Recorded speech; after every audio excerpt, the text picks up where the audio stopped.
Bonjour à tous et bienvenue pour cette deuxième vidéo sur le chapitre 3 du cours de thermodynamique, donc le chapitre qui traite de l'enthalpie. Cette vidéo sera très différente de la vidéo précédente où on avait vu essentiellement les aspects théoriques liés à la définition et à l'utilisation de la fonction d'état enthalpie.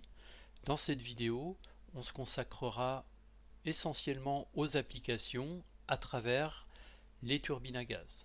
Alors vous verrez qu'il y a pas mal de choses à dire sur les turbines à gaz qui ne constituent pas une seule application, mais en fait une grande famille d'applications de la fonction d'état enthalpie. Alors on va bien évidemment commencer par quelques généralités sur les turbines à gaz. Les turbines à gaz, ce sont ce qu'on appelle des turbomachines motrices qui assurent la conversion d'énergie chimique en énergie mécanique, et cette énergie mécanique, c'est l'énergie de rotation d'un arbre moteur. Alors plus précisément, l'énergie chimique est déjà convertie en énergie thermique dans la chambre de combustion de la turbine à gaz, et du point de vue de la thermodynamique, ce qu'on va considérer, nous, c'est la conversion de cette énergie thermique en énergie mécanique. Le principe général d'une turbine à gaz, il est extrêmement simple avec seulement trois composants principaux. Donc le compresseur qui va comprimer l'air frais avant de l'introduire dans la chambre de combustion. Donc dans cette chambre de combustion, on introduit le carburant qui peut être du gaz, du fioul ou tous les carburants utilisés dans l'aviation. Donc la combustion réchauffe cet air qu'on va détendre ensuite dans la turbine. Alors attention au vocabulaire, lorsqu'on parle de turbine ou de turbine de détente, on ne parle que de cet organe-ci où l'on réalise la détente des gaz chauds. Lorsqu'on parle de turbine à gaz, en règle générale, on parle de l'ensemble des éléments qui vont constituer le cycle thermodynamique. Et puis turbine à gaz, c'est également un terme impropre parce qu'on peut parler de turbine à gaz indépendamment finalement du carburant qui soit utilisé. Donc vous avez sur cette image une photo d'une très grosse turbine à gaz qui est destinée à la production d'électricité, donc pour les applications stationnaires. Elle est destinée, cette turbine à gaz, à entraîner en fait un alternateur. Et si vous voyez la personne ici qui s'occupe de la maintenance ou du montage, vous pouvez vous rendre compte qu'on peut avoir des turbines à gaz qui soient effectivement de très grande taille. Et celle-ci, elle développe une puissance mécanique d'environ 260 MW. Du point de vue de la conception des turbines à gaz, on va distinguer tout d'abord deux cas, mais qui importent peu pour la thermodynamique. Le premier, ce sera le cas des turbines simple arbre, où dans ce cas-là, le compresseur et la turbine de détente, ainsi que le récepteur, c'est-à-dire par exemple le rotor d'un hélicoptère ou l'hélice qui servira à entraîner un avion. Donc l'ensemble de ces dispositifs sont situés sur le même arbre de rotation. Et puis on aura aussi des systèmes à l'architecture plus complexe avec deux ou trois arbres, voire éventuellement plus.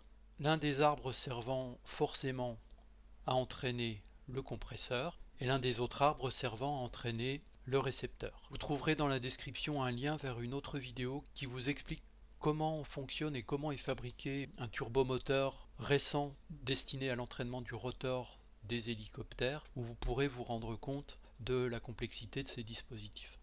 Alors ceci dit, du point de vue de la thermodynamique, qu'on parle de turbines simple arbre, de turbines à deux ou trois arbres de rotation, ça ne change absolument rien.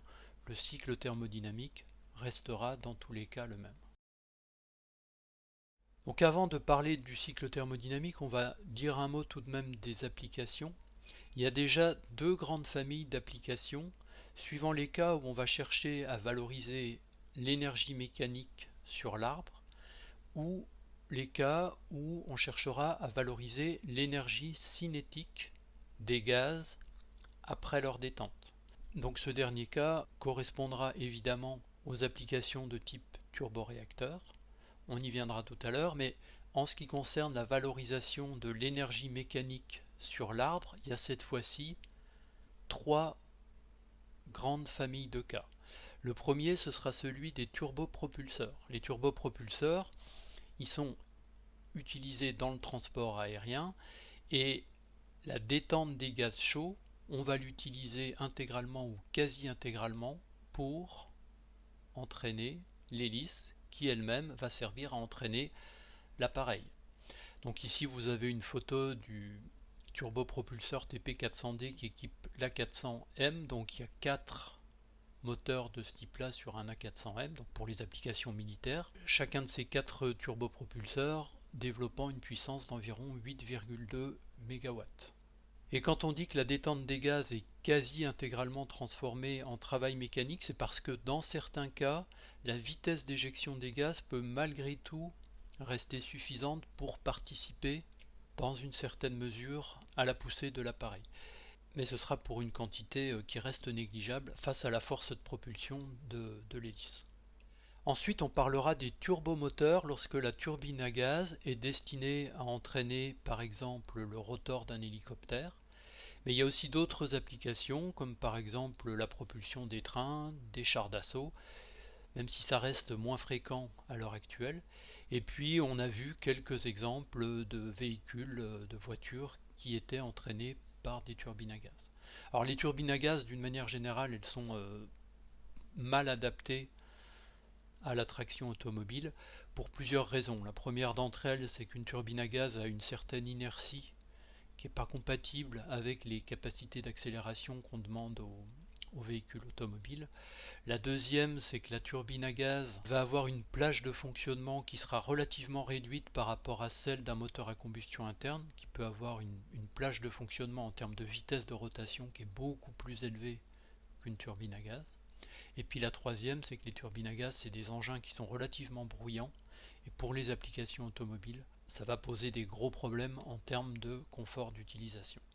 Alors ceci dit, on pourrait encore aujourd'hui imaginer utiliser des turbines à gaz pour par exemple prolonger l'autonomie des véhicules électriques à batterie, ces turbines à gaz produisant de l'électricité pour éviter de décharger trop la batterie lorsqu'on réalise de longs trajets. Mais pour ça évidemment, il va falloir résoudre la question du bruit. Et puis la troisième famille d'applications où on va chercher à valoriser l'énergie mécanique sur l'arbre, ce sera celle des turbo-alternateurs. Donc un turbo-alternateur, ça sert à produire de l'électricité. Et il y a encore une fois plusieurs configurations possibles. Dans la première configuration la plus simple, on va utiliser une turbine à gaz seule pour entraîner un alternateur. Et dans ce cas-là, on pourra produire jusqu'à peu près 300 MW d'électricité en net, avec un inconvénient, c'est que le rendement du système ne sera pas exceptionnel. Le rendement d'une turbine à gaz seule, dans les applications pratiques, il peut atteindre 35%, peut-être 40% dans le meilleur des cas. Ce rendement-là n'est en général pas suffisant pour la production d'électricité. Par contre, une turbine à gaz seule entraînant un alternateur, elle va avoir l'avantage d'un dispositif qui soit très réactif par rapport aux autres moyens de production de l'électricité. Donc on aura un rendement qui sera relativement mauvais, mais une capacité dynamique d'adaptation à la demande du réseau électrique qui sera, elle, très bonne. Et c'est ça qui justifie qu'à l'heure actuelle, on continue à utiliser des turbines à gaz pour la production d'électricité stationnaire.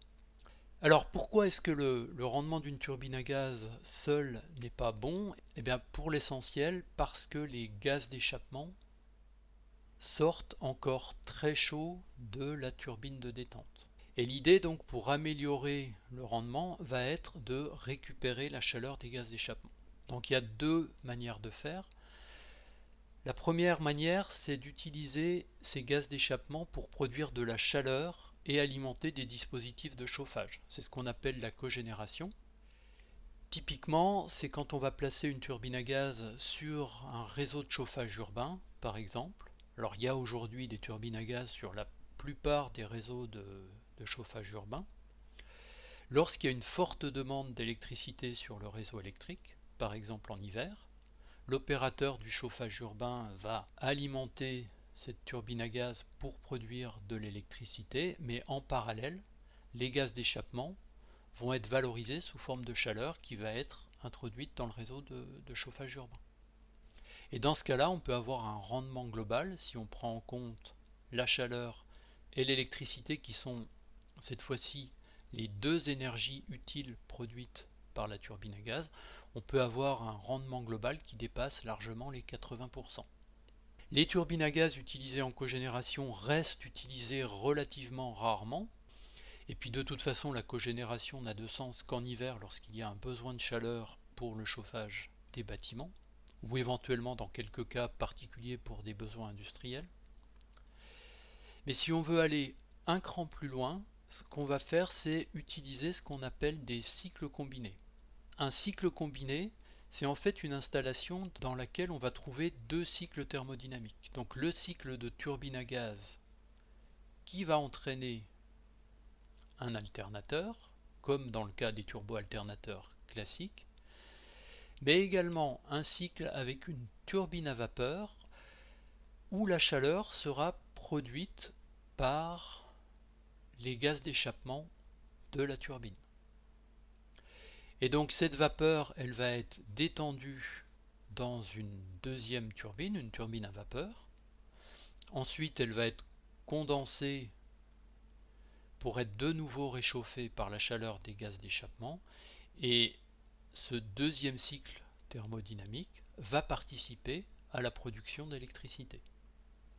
À ce moment-là, on peut produire jusqu'à 8 ou 900 MW d'électricité en net, avec des rendements globaux qui se situent entre 55 et 60%. Autour de 55% net en production d'électricité une fois qu'on a retiré l'autoconsommation du système pour les dispositifs de refroidissement, de sécurité, de conversion d'énergie électrique, etc., etc.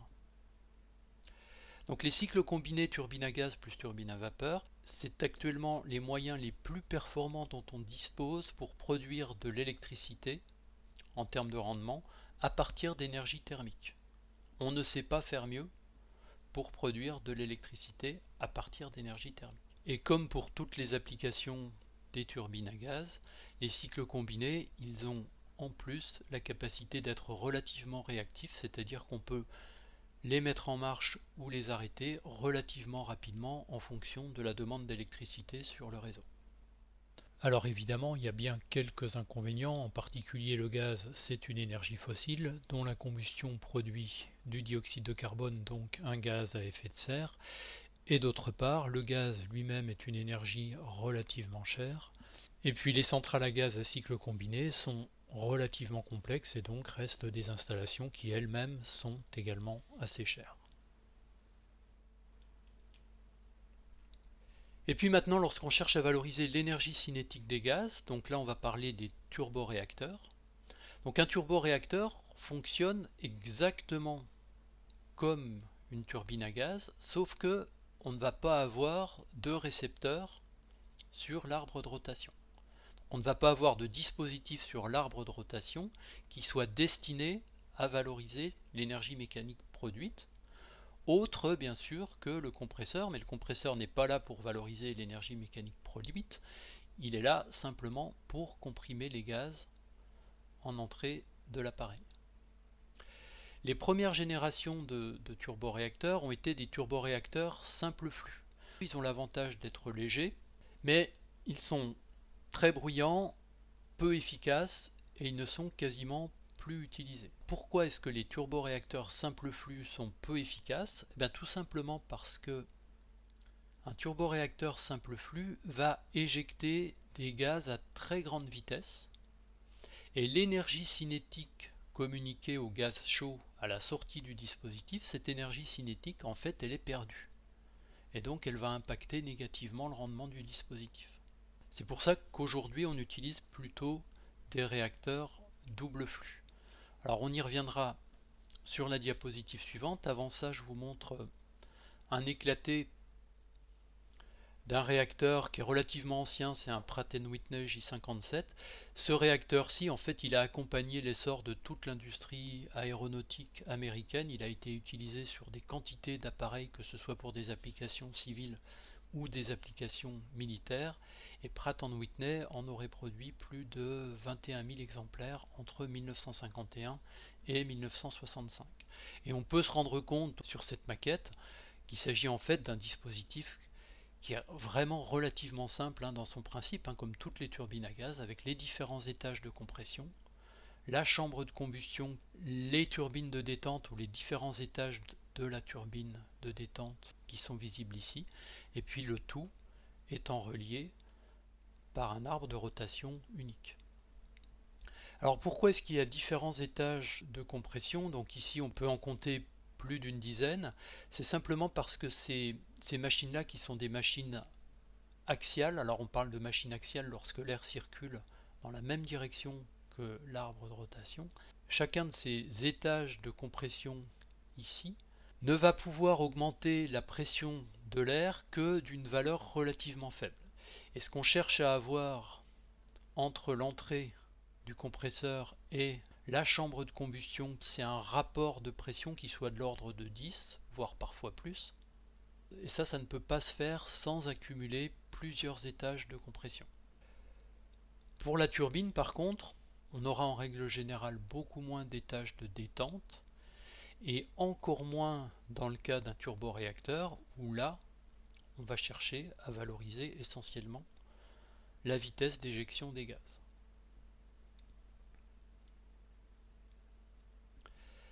Alors aujourd'hui, on va utiliser plutôt des turboréacteurs double flux.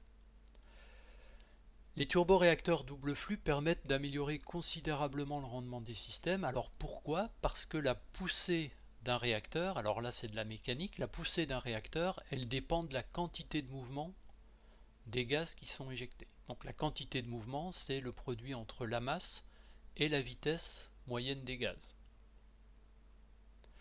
Donc si vous augmentez la masse de gaz qui est éjectée et si vous diminuez cette vitesse, ce qui va se passer, c'est que vous allez diminuer considérablement l'énergie cinétique des gaz éjectés, puisque leur énergie cinétique augmente avec le carré de la vitesse.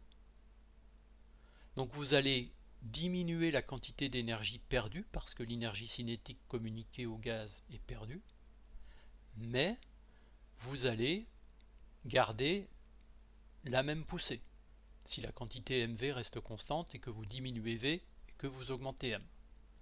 Donc pour faire ça, on utilise un flux secondaire d'air autour du turboréacteur simple flux proprement dit.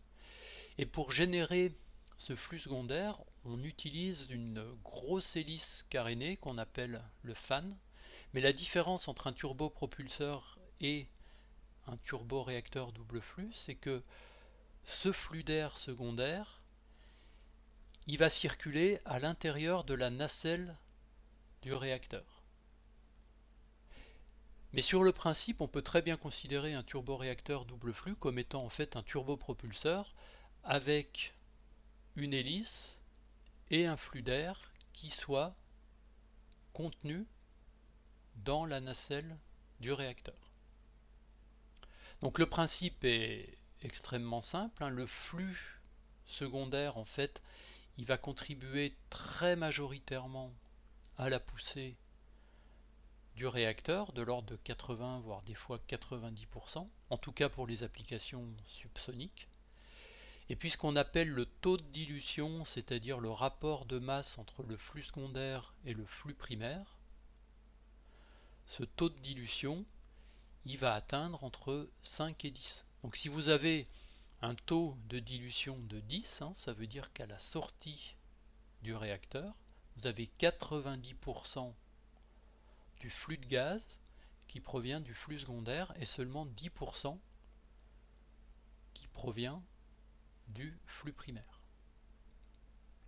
Alors comme la vitesse d'éjection des gaz dans un turboréacteur double flux est relativement faible, un turboréacteur double flux est relativement mal adapté aux applications supersoniques, c'est-à-dire aux applications militaires. Donc dans les réacteurs destinés aux applications militaires, on va avoir un taux de dilution qui sera beaucoup plus faible, de manière à garder une vitesse d'éjection qui soit relativement élevée. Mais ceci dit, à l'heure actuelle, les turboréacteurs destinés aux avions militaires supersoniques restent des turboréacteurs double flux. Voilà, je vais vous en montrer un tout de suite. C'est le réacteur M88 produit par Snecma pour motoriser le Rafale. Donc sur un Rafale, l'avion militaire français, il y a deux réacteurs M88. Donc, chacun de ces deux turboréacteurs produit une poussée d'environ 50 kN. Alors 50 kN, si vous convertissez ça en masse, c'est 5 tonnes de poussée à peu près. 50 kN mais sans post-combustion et 75 kN avec post-combustion. Tout ça pour un poids par réacteur d'environ 900 kg.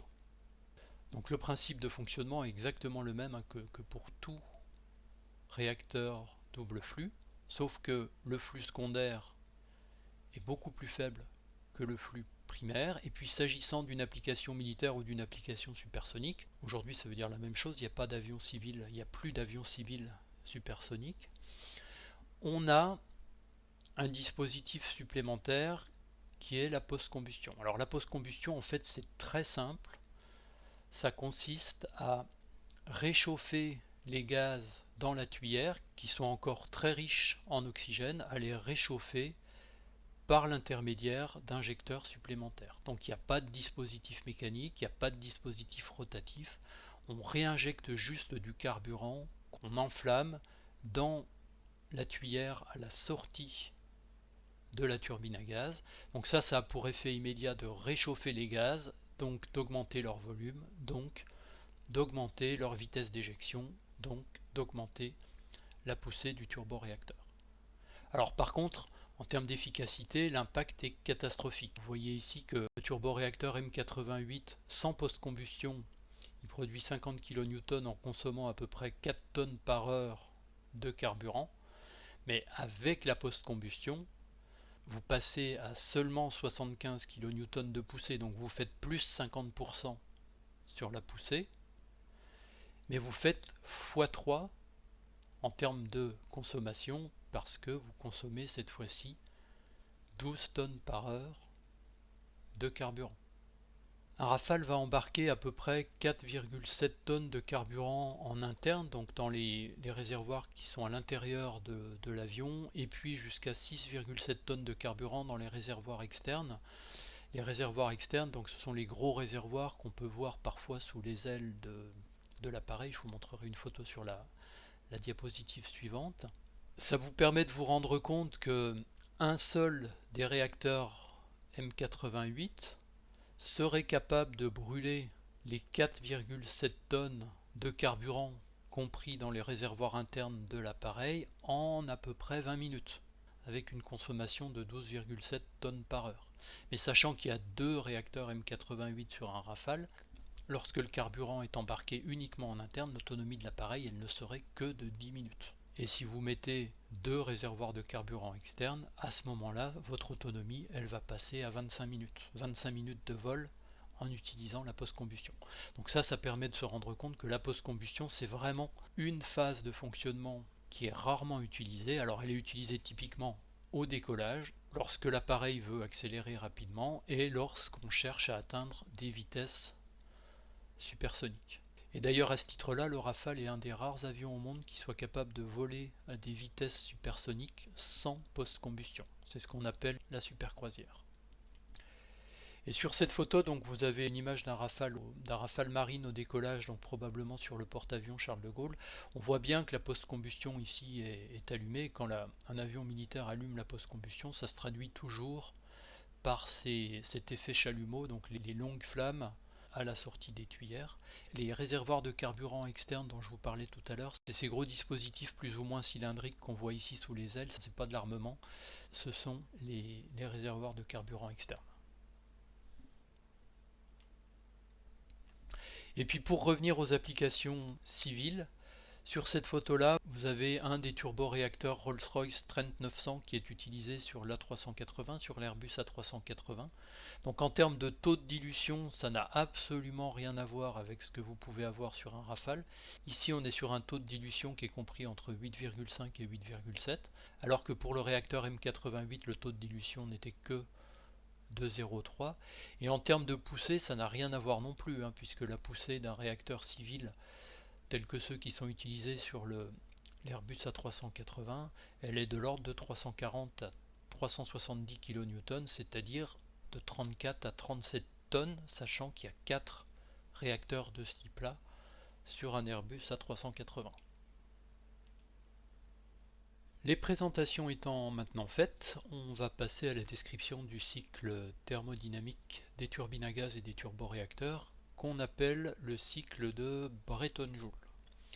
Donc ce cycle de Breton-Joule, on va l'utiliser pour modéliser le passage du gaz à travers le compresseur, la chambre de combustion et la turbine. On voit ici qu'il s'agit d'un cycle ouvert et c'est ça qui va justifier l'utilisation de l'enthalpie dans ce cas-là, parce que l'air frais ici au point 1 rentre dans des conditions très différentes des conditions de sortie des gaz d'échappement ici en 4. Les hypothèses principales qu'on va utiliser sont une masse de gaz cyclée constante, c'est-à-dire qu'on va considérer que la masse d'air qui rentre ici est égale à la masse des gaz d'échappement qui sort là. L'apport de combustible, en règle générale, il sera inutile de le considérer pour les calculs. Et puis la combustion, on ne va pas la modéliser en tant que telle, mais on va la représenter par un apport de chaleur qu'on notera en général Q1 ou Q2,3. Donc entre 1 et 2, dans le compresseur, on aura affaire à une compression adiabatique quasi statique. Dans la chambre de combustion entre 2 et 3, on aura affaire à un apport de chaleur isobar.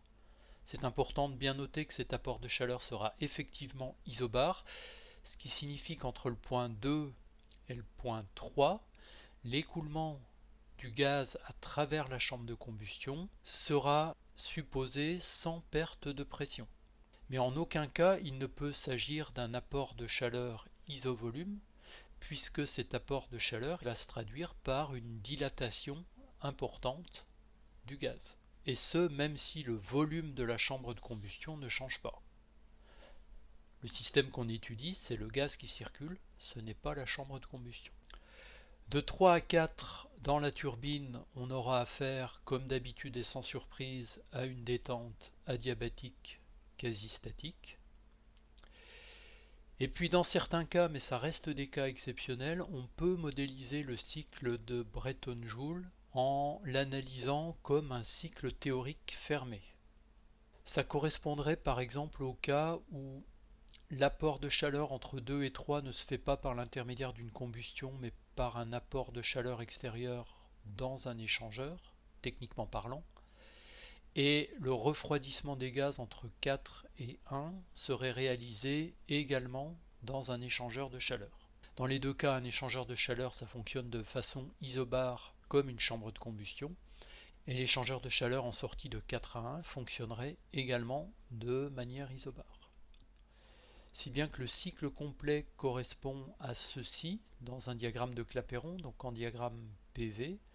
Entre 1 et 2, on a la compression adiabatique quasi-statique qu'on représente par une branche d'hyperbole d'équation PV gamma égale à constante.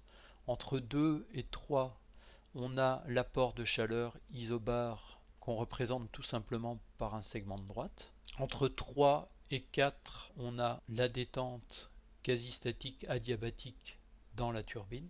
Et puis éventuellement, entre 4 et 1 refroidissement isobar dans un échangeur de chaleur.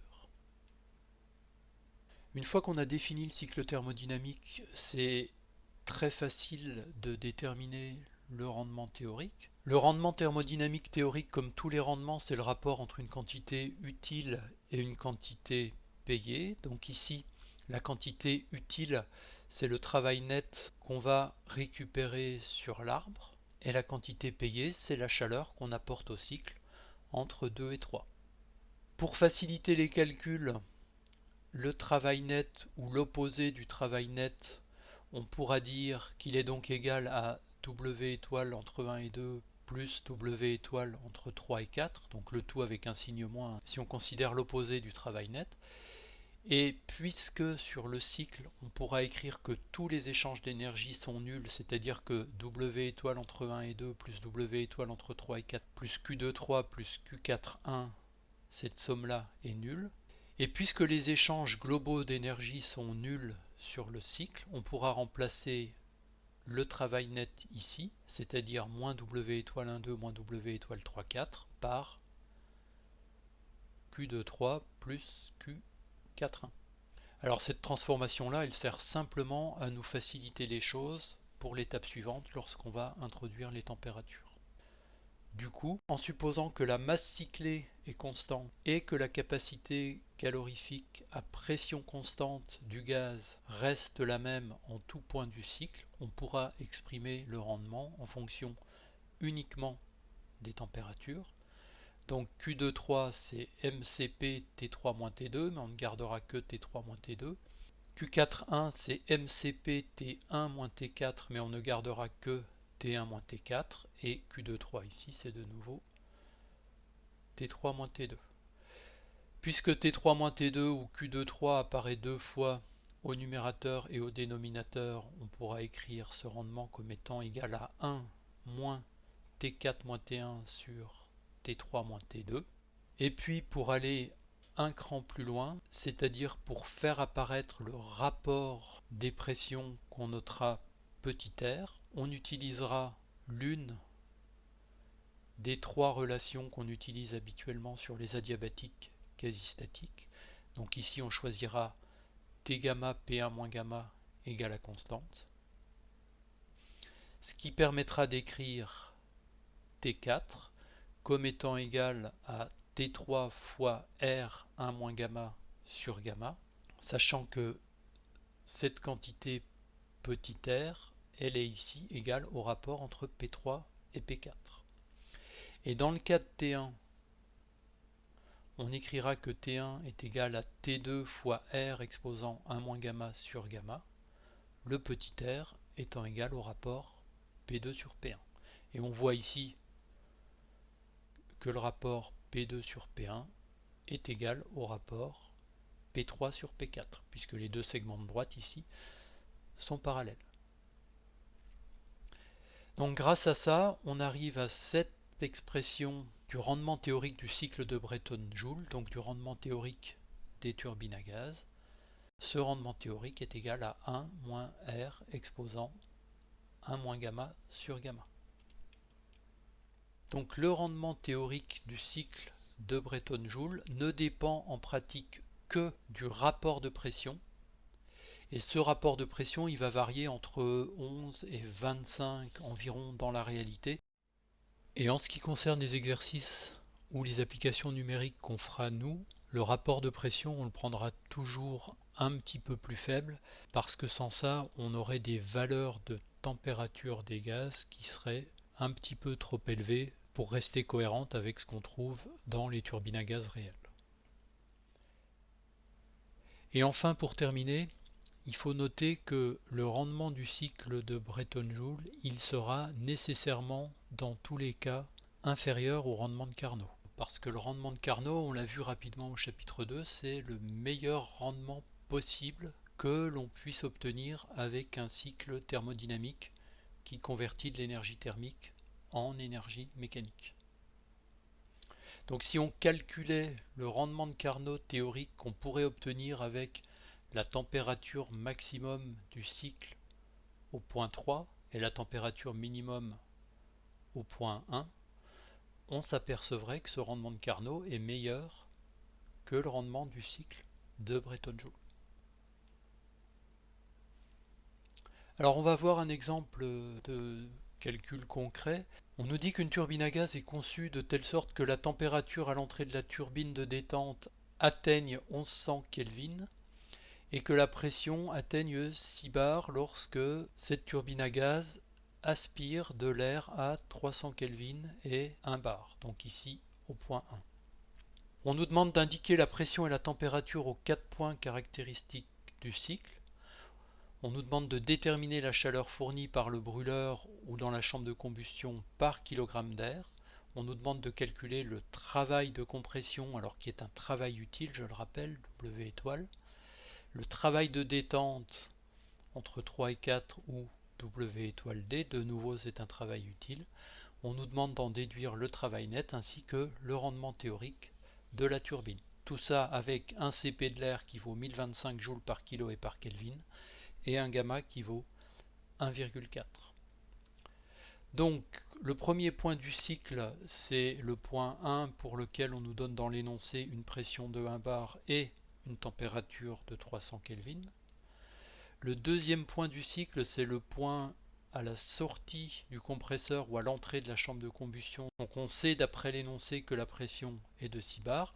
En ce qui concerne la température à la sortie du compresseur, on la calcule, on la détermine avec la relation T2 égale T1 facteur de P1 sur P2 exposant 1 moins gamma sur gamma. C'est-à-dire qu'on utilise la relation T gamma P1 moins gamma égale constante parce que on connaît le rapport des pressions. Pour le point 3, les données sont également fournies dans l'énoncé, donc la pression est toujours de 6 bars, la température T3 c'est 1100 Kelvin, et pour le point 4, on calcule la température, sachant que la pression est de 1 bar, puisque les gaz sont rejetés à l'atmosphère, les gaz d'échappement sont rejetés à l'atmosphère, et on calcule T4, encore une fois, avec la relation T4 égale T3, facteur de P3 sur P4, exposant 1 moins gamma sur gamma. La chaleur Q23 qui est fournie par la chambre de combustion, elle vaut Cp fois T3 moins T2. On trouve du 614,4 kJ par kg, parce qu'ici on n'a pas introduit la masse cyclée. Le travail de compression, c'est du Cp T2 moins T1 et on trouve 205,6 kJ par kg. Le travail de détente, c'est du Cp T4 moins T3 et on trouve moins 451,7 kJ par kg. Donc le travail de détente est négatif, mais il est supérieur en valeur absolue au travail de compression. Donc le travail net il apparaît ici, enfin c'est moins le travail net qui vaut 246,1 kJ par kg. Donc le travail net c'est moins 246,1 kJ par kg, ce qui nous donne un rendement qui est de l'ordre de 0,4.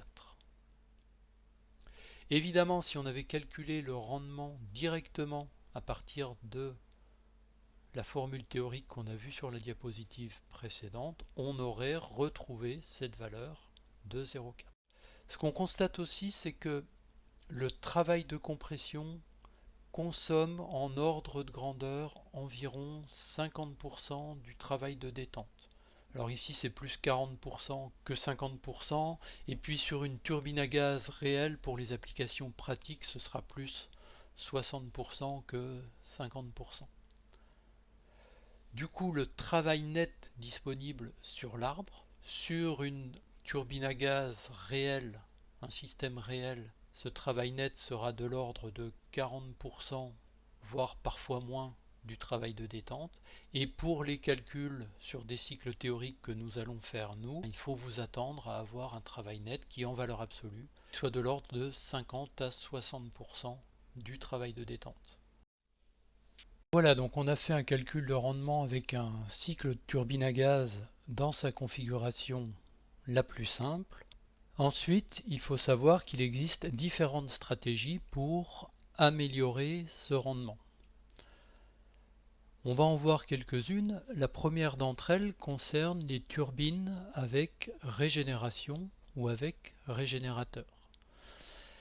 Pour bien comprendre ce qu'est une turbine avec régénération, on va partir du cycle que nous venons d'étudier, donc avec un rendement de 0,4, 40%, et pour lequel il n'y a pas ou pas encore d'aménagement particulier. On a fait figurer sur ce schéma ici les différentes températures atteintes par le gaz au cours du cycle. Et ce qu'on peut constater, c'est que les gaz d'échappement, ici en 4, sortent du dispositif avec une température supérieure à la température des gaz après le compresseur.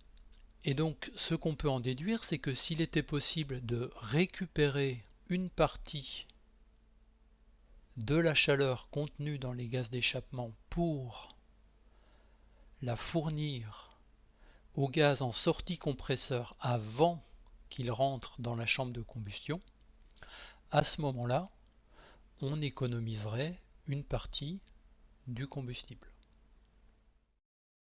Et c'est exactement le rôle du régénérateur. Donc ici sur ce nouveau schéma, on a ajouté un régénérateur à la sortie de la turbine.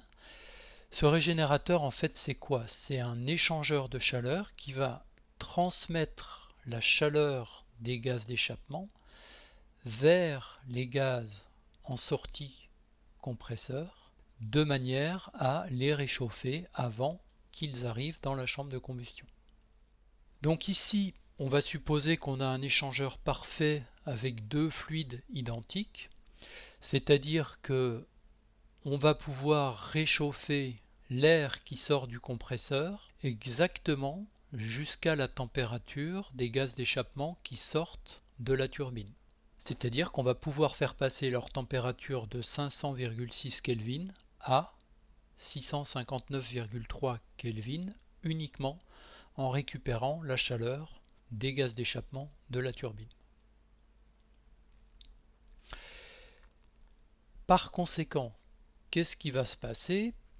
La chambre de combustion qui, dans l'exemple précédent, devait se charger d'échauffer l'air de 500,6 à 1100 Kelvin, n'aura plus qu'à fournir suffisamment de chaleur pour le réchauffer de 659,3 Kelvin à 1100 Kelvin. Par conséquent, elle devra fournir 451,7 kJ par kg d'air, si on fait le même calcul que dans l'exercice précédent, mais avec 659,3 Kelvin au lieu de 500,6 Kelvin comme température d'entrée dans la chambre de combustion. Alors je vous rappelle que dans l'exemple précédent, la combustion devait fournir 614,4 kJ par kg pour aller de 500,6 à 1100 Kelvin, ce qui est tout de même nettement supérieur à 451,7 kJ par kg. Et par conséquent, pour le calcul du rendement, on va remplacer le Q23 qui apparaissait au dénominateur dans l'exemple précédent par un Q53, le point 5 étant le point qu'on a fait apparaître dans le schéma à la sortie du régénérateur de chaleur. Et donc le rendement devient égal à 246,1 divisé par 451,7. Donc 246,1 c'est le travail net qui n'a pas changé. Et 451,7 c'est la nouvelle valeur de la chaleur que doit fournir la chambre de combustion. Et on a donc une valeur du rendement théorique qui passe de 0,4 à 0,54. Le régénérateur ou le rôle du régénérateur, on peut également le faire apparaître sur le diagramme PV. En fait, le point 5, il est situé entre les points 2 et 3.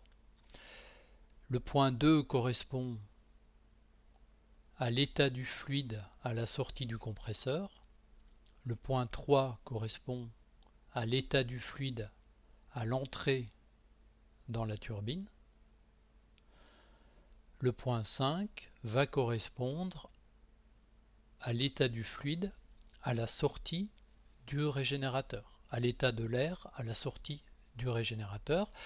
Le régénérateur est encore une fois considéré comme un échangeur de chaleur parfait, c'est-à-dire sans perte de pression. Donc le point 5 se situe quelque part sur l'isobar entre les points 2 et 3. Et pour le situer précisément, il suffit de tracer une isotherme partant du point 4, puisque la température en 4 à la sortie turbine sera la même que la température en 5, et en prolongeant cette isotherme, on a la position du point 5 sur l'isobar à pression P2 ou P3. De la même manière, le point 6, donc le point qui représente l'état des gaz d'échappement à la sortie du régénérateur. Ce point 6, on l'obtient en partant d'une isotherme à température T2 que l'on prolonge entre la pression P2 et la pression P1 ou P4. Donc l'intersection entre cet isotherme et le segment de droite entre 1 et 4 nous donnera l'état du fluide à la sortie du régénérateur. Donc ces isothermes, ce sont l'isotherme à 500,6 Kelvin pour les points 2 et 6 et l'isotherme à 659,3 Kelvin pour les points 5 et 4. Une autre manière de représenter les choses consiste en fait à séparer les flux de chaleur. Donc sans régénérateur, la chambre de combustion doit fournir la chaleur nécessaire pour passer de 2 à 3. Donc pour augmenter le volume des gaz à pression constante entre 2 et 3. Avec régénérateur, donc l'air va être réchauffé par les gaz d'échappement entre 2 et 5 et le brûleur ou la chambre de combustion n'aura plus qu'à fournir la quantité de chaleur nécessaire pour aller de 5 à 3. Donc l'utilisation d'un régénérateur, c'est très efficace pour améliorer le rendement d'une turbine à gaz. Alors ceci dit, en pratique, c'est assez difficile à mettre en œuvre et en particulier, ce sera absolument impossible, on l'imagine bien, sur les turbines à gaz qui sont utilisées par exemple pour la propulsion des avions ou pour l'entraînement des rotors des hélicoptères. On ne pourra l'envisager ça que pour des applications stationnaires. Le régénérateur, donc, on l'a considéré comme un échangeur parfait à contre-courant. Donc il va falloir qu'on rentre un petit peu plus dans les détails des échangeurs à contre-courant et à co-courant pour comprendre comment fonctionnent ces dispositifs. Avant d'aborder le cas de l'échangeur à contre-courant, on va parler des échangeurs à co-courant. Dans un échangeur à co-courant, les deux fluides, le fluide chaud et le fluide froid, ou le fluide chauffant et le fluide chauffé, circulent dans le même sens des deux côtés de la surface d'échange. Alors cette surface d'échange, elle a pour rôle à la fois de permettre le transfert de la chaleur d'un fluide à l'autre, et d'autre part évidemment de séparer les deux écoulements, parce que vous ne voulez pas que le fluide chauffant et le fluide chauffé se mélangent. Dans une turbine à gaz, on comprend très bien qu'on ne veut pas réintroduire à l'entrée de la chambre de combustion des gaz d'échappement qui sont issus de la turbine.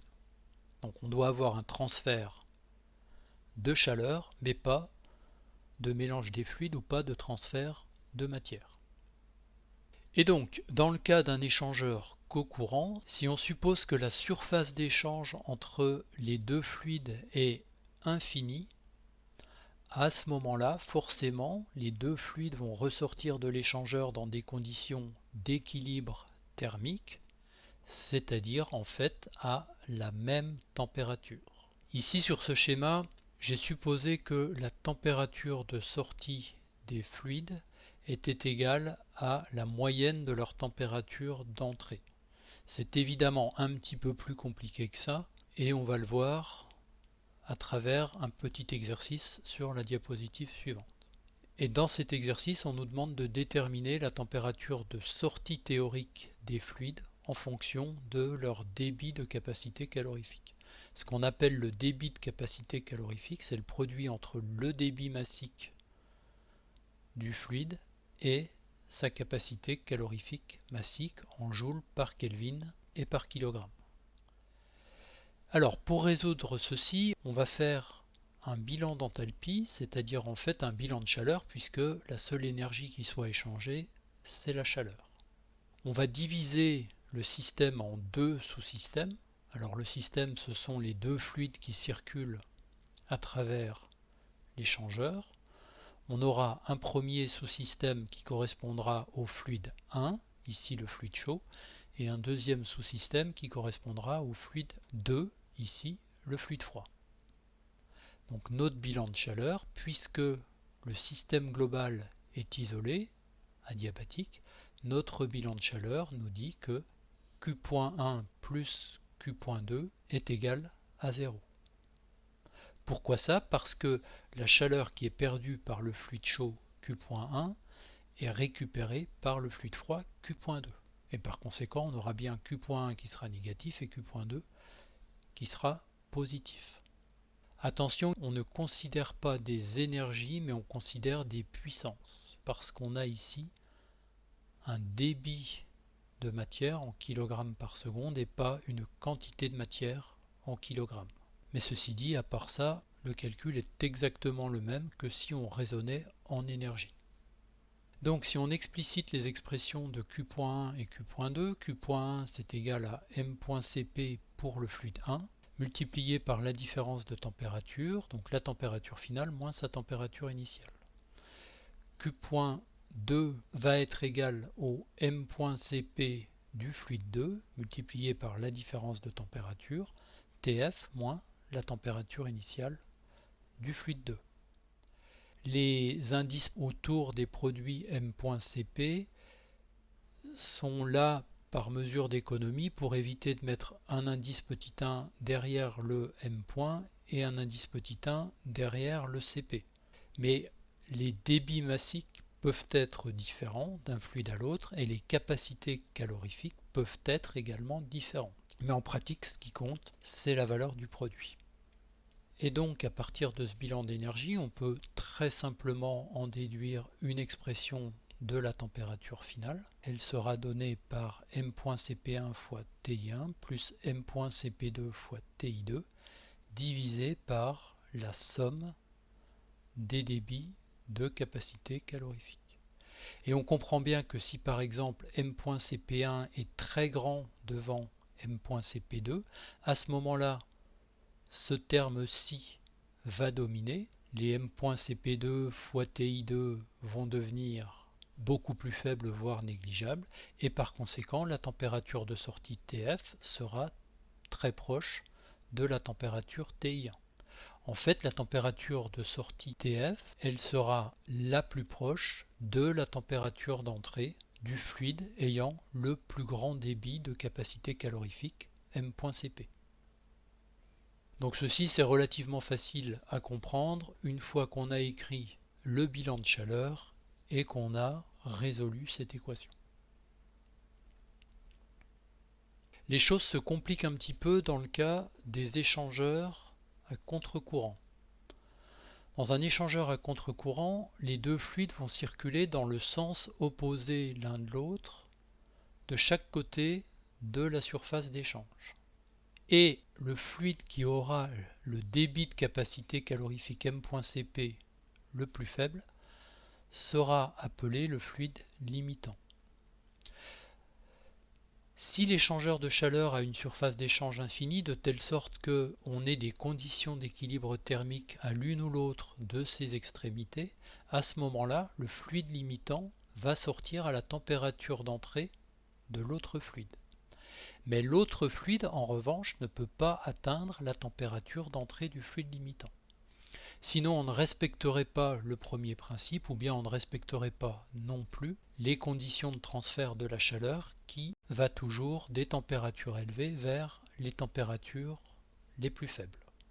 Ça, c'est quelque chose qui peut être un peu compliqué à comprendre et on va tenter de l'expliquer de nouveau en faisant un bilan d'énergie qui commence comme dans le cas d'échangeurs cocourants, puisque on a bien, y compris dans un échangeur à contre-courant, Q.1 plus Q.2 qui est nul.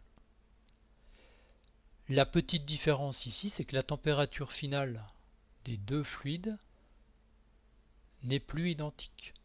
Donc on écrira que M.Cp du fluide 1 fois la température finale du fluide 1 moins sa température d'entrée, plus M.Cp du fluide 2 multiplié par la température finale du fluide 2 moins sa température d'entrée. Tout ça donne 0. Et on va essayer de comprendre pourquoi la température finale du fluide 2 ne peut être égale à la température d'entrée du fluide 1 que si son débit de capacité calorifique est inférieur à celui du fluide 1. Déjà, imaginons ce qui se passerait si les débits de capacité calorifique étaient égaux. À ce moment-là, si on a M.Cp1 qui est égal à M.Cp2, donc ces deux termes-ci, M.Cp1 et M.Cp2 sont égaux, par conséquent, les quantités Tf1 moins Ti1 et Tf2 moins Ti2 sont de signe opposé. Et ça correspond à la configuration qu'on a sur ce schéma, à savoir que la différence de température est la même pour les deux fluides et on a un équilibre thermique à chacune des deux extrémités de l'échangeur. Supposons maintenant que la quantité m.Cp2, donc le débit de capacité calorifique du fluide 2 qui circule ici en bas, le fluide froid, soit très faible. Si le débit de capacité calorifique du fluide froid est très faible, ça veut dire que ce fluide froid va très rapidement se réchauffer jusqu'à atteindre la température d'entrée du fluide chaud, tandis que le fluide chaud, lui, va peu se refroidir car il aura eu besoin de perdre peu de chaleur pour réchauffer le fluide froid. Donc on imagine par exemple que le fluide froid rentre à 20 degrés, sorte à 60 degrés, tandis que le fluide chaud rentre à 60 degrés et sort par exemple à 48 degrés. Imaginons cette fois-ci la situation inverse où le débit de capacité calorifique du fluide froid est plus élevé que le débit de capacité calorifique du fluide chaud. Si on suppose en raisonnant par l'absurde qu'on a toujours un équilibre thermique à cette extrémité de l'échangeur, à ce moment-là, cela va supposer que la température de sortie du fluide chaud soit inférieure à la température d'entrée du fluide froid. Donc on aurait par exemple, toujours en raisonnant par l'absurde, si m.Cp2 était supérieur à m.Cp1, une température TF1 qui serait par exemple de 18 degrés. Et ça c'est absolument impossible parce que le fluide 1 c'est le fluide chaud, donc c'est celui qui réchauffe le fluide froid. Ce n'est pas possible parce que la chaleur va des températures élevées aux températures basses. Voilà, donc en raisonnant par l'absurde comme on vient de le faire, on a montré que si on a équilibre thermique entre l'entrée du fluide 1 et la sortie du fluide 2, nécessairement, cela signifie que le débit de capacité calorifique du fluide 2 est inférieur au débit de capacité calorifique du fluide 1. Le tout évidemment avec un échangeur de surface infinie. Donc ce qui va se passer si le débit de capacité calorifique du fluide 2 est supérieur au débit de capacité calorifique du fluide 1, c'est qu'au contraire, on aura l'équilibre thermique à cette extrémité-là. C'est-à-dire que la température de sortie du fluide 1 sera égale à la température d'entrée du fluide 2. Évidemment, si les débits de capacité calorifique m.Cp2 et m.Cp1 sont différents, on ne pourra jamais avoir un équilibre thermique aux deux extrémités de l'échangeur. On ne pourrait pas avoir TI1 égale TF2 et TI2 égale TF1 si m.Cp2 est différent de m.Cp1. La seule condition possible pour que on ait à la fois TI2 égale TF1 et TI1 égale TF2, c'est évidemment que m.Cp2 égale m.Cp1. Sinon, on ne respecte pas le premier principe de la thermodynamique, c'est-à-dire la conservation de l'énergie. Donc on va faire un calcul pour illustrer ça. On suppose que dans un régénérateur à contre-courant d'une turbine à gaz, par exemple, vont circuler d'un côté 3 kg par seconde d'air frais qui sortent du compresseur. Alors cet air frais, on l'appelle air frais, mais il est tout de même à une température de 500 Kelvin. On nous donne sa capacité calorifique qui vaut 1000 joules par Kelvin et par kilogramme. Et par conséquent, son débit de capacité calorifique, m.Cp, vaut 3 fois 1000, c'est-à-dire 3000 joules par Kelvin et par seconde, ou 3000 watts par Kelvin. De l'autre côté de ce régénérateur à contre-courant circulent les gaz d'échappement. Ces gaz d'échappement, on suppose qu'ils ont un débit qui est équivalent à celui de l'air frais, puisque la quantité de combustible injecté est négligeable en masse, et ils vont sortir de la turbine à 650 Kelvin. Leur capacité calorifique est un petit peu plus élevée que celle des gaz frais, elle vaut 1160 joules par Kelvin et par kilogramme, ce qui nous donne un débit de capacité calorifique pour les gaz d'échappement qui vaut 3 fois 1160 watts par Kelvin. Et on nous demande de calculer la température de sortie des fluides ainsi que la puissance échangée, sachant qu'on suppose évidemment que l'échangeur est parfait. Le fluide limitant, c'est donc celui qui peut sortir à la température d'entrée du fluide non limitant. Le fluide limitant ici, c'est l'air frais, avec un débit de capacité calorifique qui vaut 3000 watts par Kelvin. Cet air frais va donc sortir à 650 Kelvin, puisque 650 Kelvin, c'est la température d'entrée des gaz d'échappement dans le régénérateur. Par conséquent, on peut calculer directement la puissance échangée, donc c'est m.cp delta T. Delta T c'est 650 moins 500 et on trouve 450 000 watts ou 450 kW.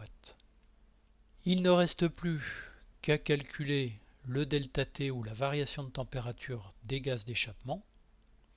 Ces gaz d'échappement vont perdre 450 kW ou 450 000 watts, qu'on divisera par le débit massique et par la capacité calorifique pour trouver un delta T de moins 129,3 Kelvin.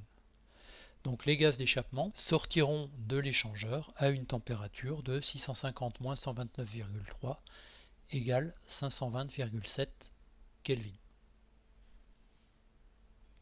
Alors ces calculs d'échangeur, c'est quelque chose que vous serez amené à faire plus tard au cours des enseignements de thermique ou de thermodynamique appliquée. Il faut considérer que ce qu'on a vu ici, c'est simplement une initiation au calcul d'échangeur, puisqu'on s'est placé dans des cas idéaux avec des surfaces d'échange infinies. Évidemment, dans la réalité, les échangeurs de chaleur ne fonctionnent pas avec une surface d'échange qui soit infinie.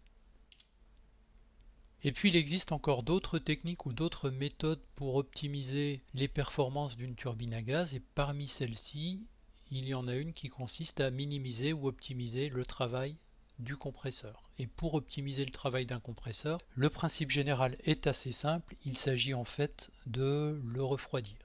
Alors pour le refroidir, il y a plusieurs techniques.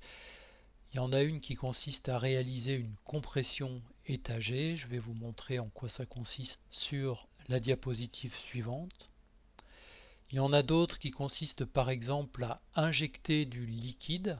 Donc ce liquide va s'évaporer quasi instantanément dans l'écoulement et puis du coup on va comprimer la vapeur issue de ce liquide. Et puis enfin, il y a des techniques de refroidissement interne par circulation d'un fluide caloporteur, alors qui en règle générale est de l'air, qu'on va faire circuler dans les aubages des compresseurs axiaux. Alors ici, attention au vocabulaire, il y a plusieurs étages de compression, mais ça ne correspond pas pour autant à une compression étagée telle qu'on l'entend habituellement en thermodynamique. Une compression étagée en thermodynamique, c'est une compression avec refroidissement du fluide à l'extérieur du compresseur.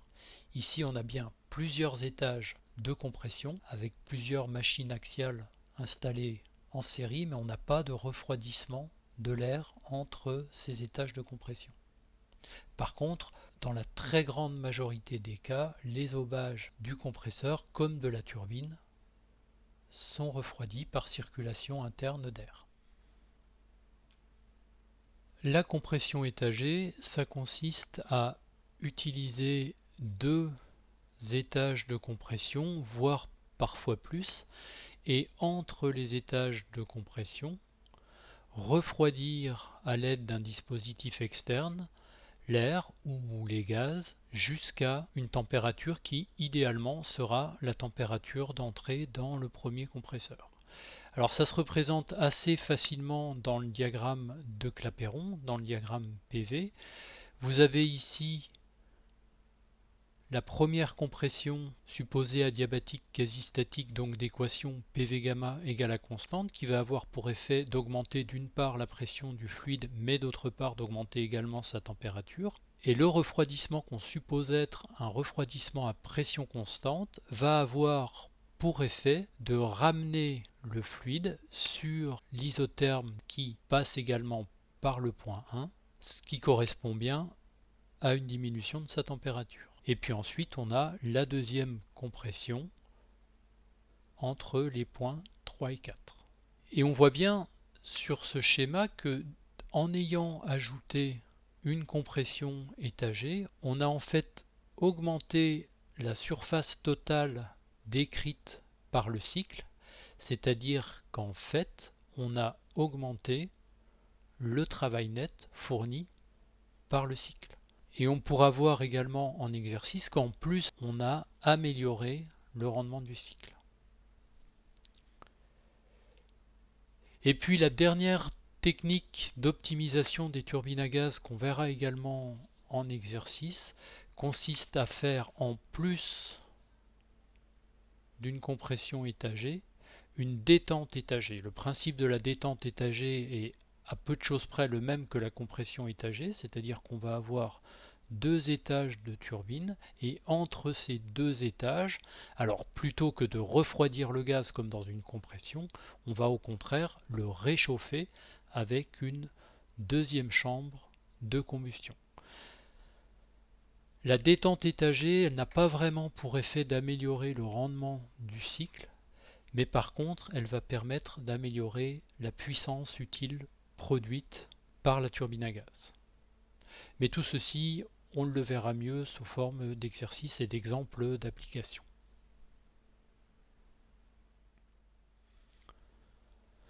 Voilà, cette vidéo qui était la deuxième du chapitre sur l'enthalpie est maintenant terminée. Je vous remercie de l'avoir regardé et je vous donne rendez-vous pour la prochaine vidéo où on abordera dans le cadre du chapitre 4 la fonction d'état entropie ainsi que le deuxième principe de la thermodynamique. À bientôt!